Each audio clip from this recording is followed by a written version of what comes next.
Since one of you wanted me to make a video about this, I'll be going over what I look for when looking at a stock. So the first thing I look for when going for a stock is, the first thing I ask myself is it a moat? Does it have a advantage over everybody else? Is it well established? If it's not, then okay, I'll talk about my investing strategy. I think that makes a little bit more sense first. So I do long-term dividend investing. So if it doesn't pay, I want one of two things. I want it to be a moat, or I want it to offer something that other companies don't, or be severely undervalued, so that I know that it can grow. So those are sort of my things that I look for at first sight, first glance. So I try to look at industries.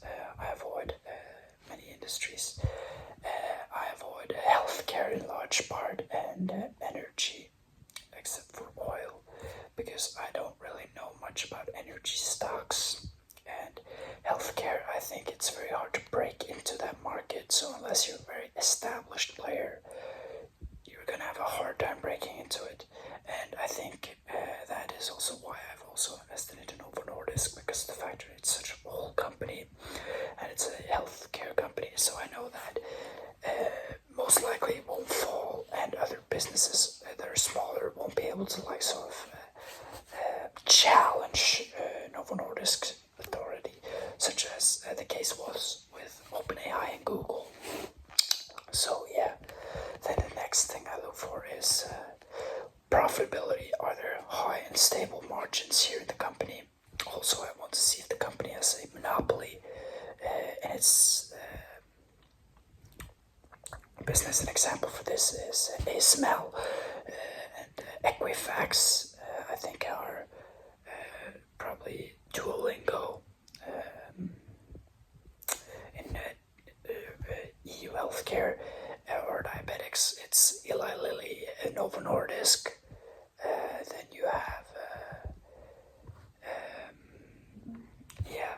electric vehicles. I'd say Tesla has a quite large market share. Disney in entertainment is also quite large. So things like that I think are helpful, at least when it comes to these sorts of things. So I try to see if it's a monopoly. That's also one of the things I look at, or I try to think through. So then I look at the cash flow. I want to see a strong free cash flow, good revenue, and low debt. I don't want to see much debt, because debt carries risk for the company. So a debt to equity should be hopefully lower than 1. That's what I think is good. And then I want to see revenue and earning have been growing for the past couple of years, at least 5 years. So yeah. And management, I don't really care about management. I know many people care about management, but I think unless I super disagree with the management, I don't really care that much. But I also look into the management, which is sort of why I sold out of Tesla. Not because of the factor that I don't agree with Elon Musk, but it's just because of the factor that I consider him an unpredictable manager. So I look at management as one thing, and then I look at PE ratio. I think that's good when it comes to finding undervalued stocks. I think PE ratio is sort of like a standard you have to go through. Then I also look at PS ratio, but that's not something that I tend to look a lot at. It's just something that I scour through. I think it's a high growth company that may not make money, that may lose money in a few years. So I looked at the PS ratio when I think it was ASML or Netflix CEO just said that they may not be expecting profits. Then I look at PS ratio just to see what it's at, because I think PS ratio is only valuable when companies aren't profit, and then I do a P ratio divided by growth rate, or PEG ratio, and I think that should be larger than 1.0. I think that shows. I also said that I think I sort of screwed up. I think that it should be. Yeah, I forgot what I said, but I think it was something with that I said something wrong. It should be. Yeah, it should be lower than 1, and here also it should be lower than 1. And then I look at the revenue. I love to see if it has a growing revenue. I think I said that also previously. And then I look at this. I make some like a small script, so I just have something, like some things I'm gonna go over, but then I don't really remember everything. But I look at their dividends, and I look at the yield, if it's growing their yield. If they don't grow their yield, how large is their yield? I think yield is quite important for me. Dividend is the number one thing I look at. I also look at stock buybacks. Do they buy back of their own stock? If they do, that is a good sign of the company trusting in its own stock. I also look at the management buys anything of the stock. I also try to look at something, some news around the company.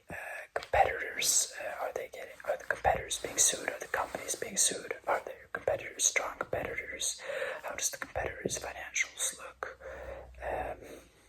Things like that, because you don't want to end up in a United Healthcare situation where you buy it at like $600 the day after it crashes to $300, and you can find some people like me that are able to buy it at $300 and make a profit.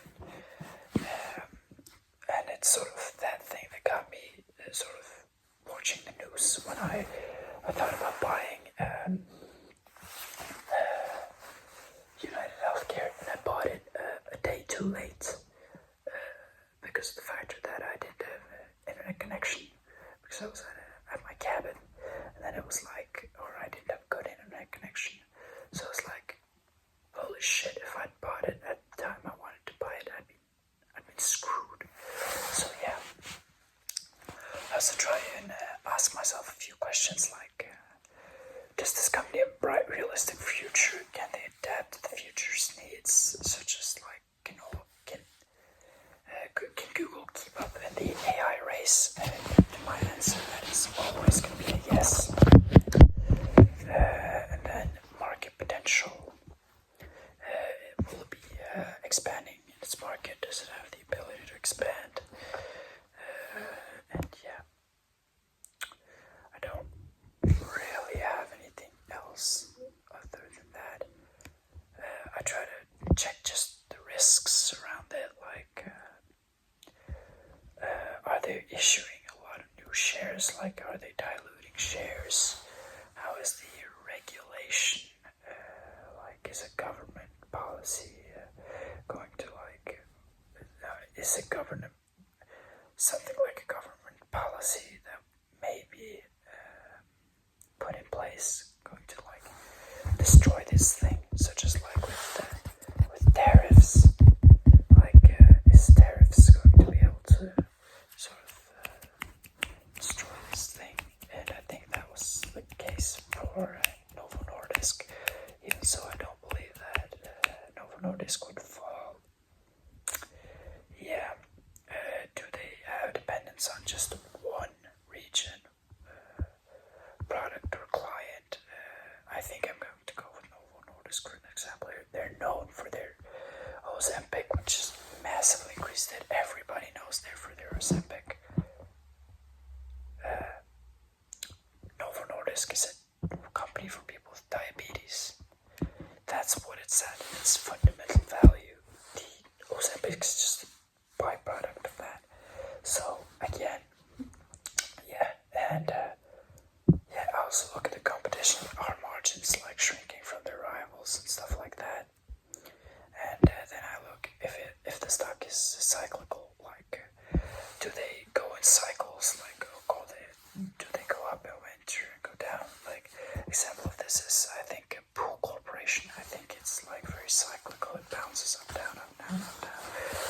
constantly. And then I also want to see if, do I understand the business? Do I understand why the business works, or why they need it? So yeah. Yeah. But always ask yourself these questions before you. These are just the things that I look at, but if you want to take in 5 things from this video, I want you to ask these 5 questions to yourself before you buy a company, and that is, do I understand the business? Does it have strong, predictable, and growing earnings?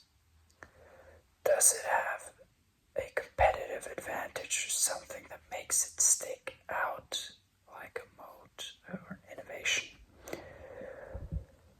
Is the stock valued fairly, and does it